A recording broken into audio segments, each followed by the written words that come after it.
गजपति जिला सदर महकुमा पारलाखेमुंडी स्थित नेहरू छकठारे माँ श्यामकाली पूजा 48 वर्ष है हो वर्ष बहुत धूमधाम रे पालन होता देखा मिली। माँ श्यामकाली पूजा एठारे दीर्घ दिन धरी हो आसुवा बेले यही वर्ष अति निड़ांबर सहित पालन कर कारुकार्य भक्तों को आकृष्ट करने सहित प्रत्येक दिन माँ पीठे सकाल संध्या आरती सांग को यथारीति अनुजाई माँ होमयज्ञ पाठ कार्यक्रम होगा संगे संगे संध्या समय घृतयज्ञ संध्या आरती विभिन्न पूजापाठ होता बेले संध्या आरती सह माँ दर्शन पर बहु भक्त एठाक आसुवा देखा मिली।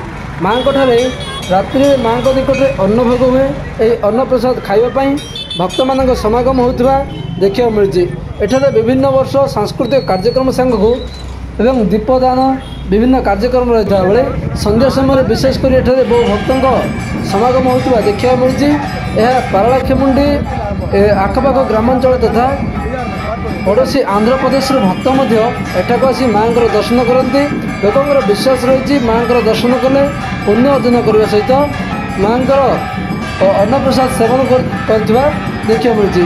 बर्तमान कार्तिक मास पुण्य मास होता बेले माँ काली पूजा बहुत धूमधाम पालन कर दूर दूरांतर भक्त आसी माँ पाखे दीपदान करने सहित एवं माँ पाखे नतमस्तक हो माँ आशीर्वाद भिक्षा करुवा देखा मिली।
ग्रहण कर दिया।